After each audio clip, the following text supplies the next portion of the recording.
अकोला शहरातील MIDC परिसरातील phase number 3 येथे लक्ष्मी वजन काठाजवळ नागपंचमीच्या शुभ मुहूर्तावर श्री संत गुणवंत महाराज यांच्या मूर्तीची स्थापना करण्यात आली।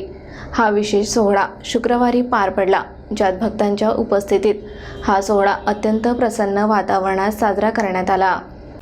श्री मंगेश शामराव सावग निवासी शिवर यांनी या मूर्तीची स्थापना करण्याची जबाबदारी घेतली। लाखनवाडा येथे बनवलेल्या 2500 किलो वजनाच्या या आकर्षक आणि सुबक मूर्तीचे सौंदर्य विशेष कौतुकास्पद होते। मूर्तीच्या स्थापनेपूर्वी दुपारी ढोल ताशांच्या गजरात वाजत गाजत मूर्तीची भव्य मिरवणूक काढण्यात आली।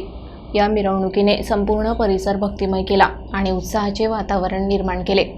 मिरवणुकीनंतर श्री संत गुणवंत महाराजांच्या मूर्तीची प्राण प्रतिष्ठा करण्यात आली। यावेळी मूर्तीच्या प्रतिष्ठेचे विधी पार पडले आणि मूर्तीची स्थापना करण्यात आली। मूर्ती स्थापना झाल्याबरोबर भक्तांची मोठ्या संख्येने गर्दी झाली। श्री संत गुणवंत महाराजांच्या दर्शनासाठी भक्तगणांची ओढ लागली होती आणि परिसरातील नागरिकांनी उत्साहाने या सोहळ्यात सहभाग घेतला। या प्रतिष्ठान सोहळ्यात परिसरातील नागरिक, भक्तगण आणि मान्यवर मोठ्या संख्येने उपस्थित होते। यामुळे परिसरात भक्तिमय वातावरण निर्माण झाले आणि श्री संत गुणवंत महाराजांच्या आशीर्वादाची अनुभूती घेत भक्तांनी समाधान व्यक्त केले।